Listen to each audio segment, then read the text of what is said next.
GTM star চ্যানেলের পক্ষ থেকে আজকের বিশেষ নিবেদন।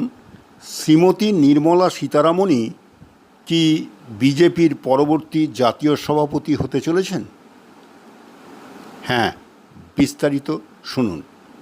তার আগে একটা সাবস্ক্রাইব করতে ভুলবেন না যেন।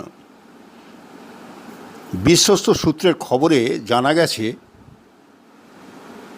নির্মলা সীতারামনই নাকি ভারতীয় জনতা পার্টির পরবর্তী সর্বভারতীয় সভাপতি হিসাবে মনোনীত হতে চলেছেন।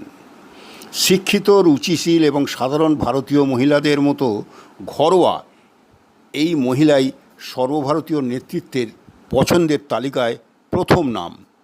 যদিও আরও দুজনের নাম রয়েছে পছন্দের তালিকায়, কিন্তু সবথেকে আলোচিত নামটাই নির্মলাজির।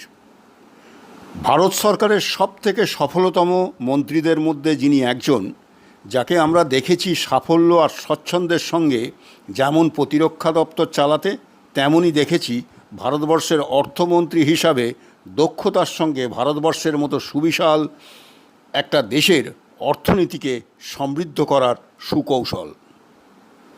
তাই সফল মানুষ সবেতেই সফল হওয়াটাই স্বাভাবিক। এটা ধরে নিয়েই ওনার আগামীর সাফল্য কামনা করছি। একটা লাইক আর সাবস্ক্রাইব করতে ভুলবেন না যেন। ধন্যবাদ।